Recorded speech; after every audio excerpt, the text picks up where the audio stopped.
ஆண்டவர் எப்படின்னு கேட்டீங்கன்னா, நம்ம வரும்போது சகோதரி சொல்லிட்டு வந்தாங்க, இங்க உள்ள ஊழியக்காரங்க இந்த மரணத்துக்கு ஏன் ஆமே நல்ல ஸ்தோத்திரம். ஏன் நான் சொல்றேன்னா, நான் சைனிங்ல இணைஞ்சது ஒரு மரணத்துல தான். உங்களெல்லாம் ஞாபகம் இருக்கும். ஏன்னா தகுந்த நேரத்துல அந்த லட்சுமி அம்மாவுடைய அந்த பாடி அந்த இதுக்கு நாங்க போகாம இருந்தோம்னா அது அக்னிக்கிரியா இருக்கும். இப்போ நாங்க வந்து கரெக்டா அந்த எரிவீட்டு மையானத்துக்கு போயிட்டோம்.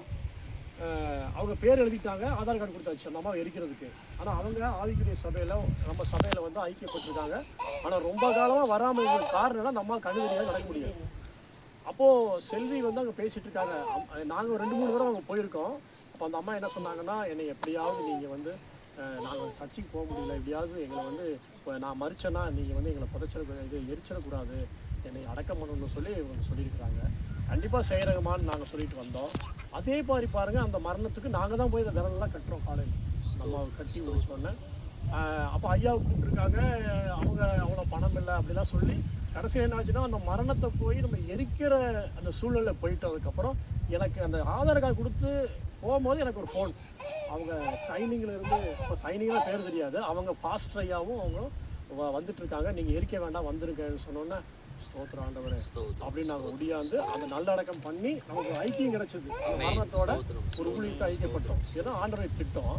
இந்த இடத்துல வரும்போது இவங்க அம்மாவை வந்து அடக்கம் பண்ண சொல்லி பாஸ்டர்ஸ் கேட்டிருக்கீங்க இல்லைங்களா? ஆமாம். இவங்க போகிற சபையில் உள்ள சபைக்கு போகிறாங்க. அவங்க என்ன சொல்லியிருக்கிறாங்கன்னா, எனக்கு அவங்க சொல்கிறத நான் சொல்கிறேன். ஆவியானவர் சொல்ல சொன்னது அப்படின்னா, அவங்க மேலே வர்றதுக்கு பெட்ரோல் அடிக்கிறதுக்கு 500 ரூபா காணிக்கெல்லாம் கொடுத்தா தான் வந்து ஜெபமே பண்ணுவாங்க. எப்படி இருக்காங்க பாருங்க. ஆண்டவர் என்ன சொல்லியிருக்கிறாருன்னா, அடிக்கடி ஐயா சொல்லுவார், நீ ஊழியத்துக்கு போகும்போது என்ன சொல்லுங்க, கையிலையாவது எதுவும் கொண்டு போகக்கூடாதுன்னு சொல்லி தான் அப்படி வாக்கு கொடுத்துருக்காரு. ஆண்டவரே அப்படி தான் போனார். வரி கட்டுறக்கே பணம் இல்லாமல் மீனி வாயிலிருந்து எடுத்து அப்படியெல்லாம் நம்ம படிச்சிருக்கோம். ஆனால் இது என்ன ஒரு வேதனையான காரியம்னு சொன்னால், அவங்க என்ன ஆகிட்டாங்கன்னா, அவங்க எரிச்சிட்டாங்களாம் இல்லைங்களா? தாமதமாக இருந்தாலும் அது இனிமேல் நடக்கக்கூடாது தான் ஐயாவை இந்த தேசத்துக்கு ஆண்டவர் கொண்டு வந்திருக்காரு. ஏன்னா இப்போ நான் உட்காந்துருக்கும் போது அந்த ஒரு நீ சொல்லி அப்படின்னு சொன்னாங்க. கண்டிப்பாக இந்த இடத்துல ஒரு பெரிய ஊழியத்தை நம்ம செய்ய போகிறோம்.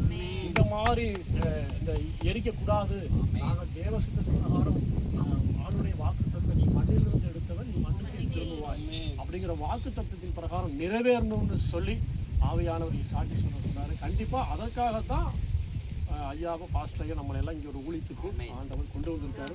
நான் விசுவாசித்து ஒரு நல்ல ஒரு சாட்சியாக சொல்கிறேன். ரொம்ப மனவேதனை அப்படி எரிக்காங்கன்னு சொல்லி கருத்து நல்லா தொடர்ந்து எனக்கு ஒரு சாட்சி. கர்த்தருடைய பரிசுத்தத்துக்கு ஸ்தோத்திரம். அருமையான பாஸ்டர் சொன்ன மாதிரி நம்ம ஊழியமே காணிக்கை வாங்க மாட்டோம், காசே வாங்க மாட்டோம்.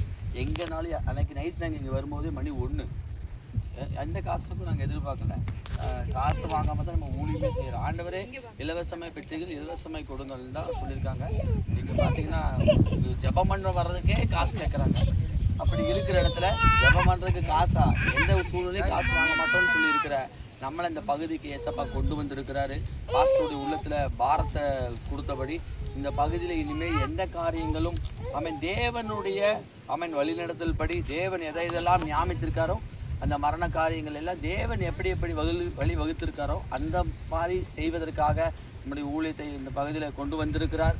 எழுப்புதலை கொடுப்பதற்கும் நல்லடக்கம் பண்ணுவதற்கு எல்லா காரியத்தும் தேவ சித்தத்தின்படி இந்த பகுதியிலே நம்மை கொண்டு கர்த்தர் செய்ய போகிற கிருபைக்காக ஸ்தோத்திரம் பண்ணுவோம்.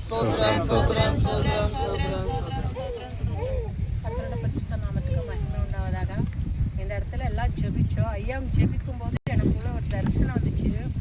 பெரிய இடம், செட்டு போட்டு ஸ்டெரலான கூட்டம். அந்த கூட்டம் இவ்வளோன்னு என்னால் சொல்லவே முடியல. அத்தனை கூட்டம் தொடர்ந்து ப்ரேயர் நடந்துகிட்டே இருக்குது. ஆள் மாற்றி ஆளுங்க வந்துட்டு இருக்கிறாங்க. ப்ரேயர் நடந்து ஐயா ரெஸ்ட் எடுக்க கூட நேரம் இல்லை. அந்த அளவுக்கு அப்படியே ஒரு தரிசனம் நான் பார்த்துட்டு இருக்கிறேன். ஐயா அடுத்தது என்ன ஜெபிக்கிறாங்கன்னா, தேச ஜனங்களே இங்கே வராங்கங்கிற மாதிரி ஜெபிச்சாங்க. இந்த அனுபவம் எனக்கு ரொம்ப நாள் ஆயிடுச்சு. நானும் ஏமஸ்டர் கூடி ஜெபிக்கும் போது இப்படி என் உள்ளத்தில் ஒரு காரிய தரிசனம் வரும்போது ஏமஸ்டர் அதுக்காக ஜெபிப்பாங்க. இல்லை ஏமஸ்டர் உள்ளத்தில் அந்த மாதிரி ஒரு காரியம் போய் தரிசனமாக வரும்போது அதுக்காக நான் ஜெபிப்பேன்.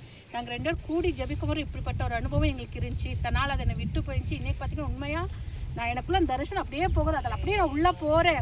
அவ்வளோ கூட்டம். அது அடுத்த ஒரு பாட்டு பார்த்தீங்கன்னா ஐயா வாயிலிருந்தா அநேக ஜனங்கள் இந்த இடம் தேடி வராங்க, தேசத்தில் இருக்க ஜனங்கள் இங்கே தேடி வராங்கன்ட்டு ஐயா வாயிலிருந்து அந்த வார்த்தைகள் தேவன் கொண்டு வந்தாரு. அப்படியே இந்த காரவடை பகுதியில் ஒரு பெரிய கூடாரம், சபை கூடாரம், பெரிய கூடாரம் தேவன் கொடுக்க போறார்.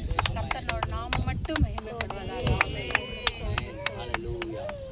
அக்கா சொன்ன மாதிரி ஒரு சின்ன ஊழியர் எனக்கு ஜெபிக்கும் போது இந்தியாவில் இருக்க எல்லாமே இங்கே வருவாங்க. தயவுசெய்து விசுவாசிங்க, அதாவது சாதாரண ஆளா நம்ம கூட இணைக்கல. எல்லாமே ஒரு டேலண்ட் பர்சனாக கதை எதுக்கு இணைச்சிருக்கு அப்படின்னா எல்லா வகையிலுமே ஆண்டவருடைய நாம உயர்த்தப்படணும்னா அவ்வளோ டேலண்டாக நம்ம ஃபஸ்ட்டு பார்த்தீங்க அப்படின்னா எவ்வளோ கொஞ்சம் ஒன்றும் தெரியாது அப்படின்னு இப்போ பார்த்தீங்கன்னா எல்லாமே ஊழியக்காரங்க. அத்தனை பேருக்கு அவ்வளோ டேலண்டடாக அறிவாக தெளிவாக அப்படி ஆண்டவர் உருவாக்கி இருக்காரு. எதுக்கு அப்படின்னு சொல்லிச்சுன்னா திறமான அஸ்திவாரம் கொண்டவங்களை கொண்டு இந்த பகுதியில் இந்தியாவே இங்கே வரும். இந்தியாவில் இருக்க எல்லா தேவ பிள்ளைகளும் இங்கே வருவாங்க. யாரெல்லாம் பெரிய பெரிய ஊழியக்காரங்களோ அவங்க எல்லாம் இங்கே வருவாங்க. 1000% நடக்கும். ஜெபிக்கும் போது அப்படிதான் பார்த்தேன். ஃபர்ஸ்ட் நான் கோயம்புத்தூருக்கு தான் ஜெபம் பண்ணேன். அது அனும தமிழ்நாடுன்னாரு. அப்புறம் இந்தியா ஃபுல்லுமே 100% இங்கே வருவாங்க. காரியத்தை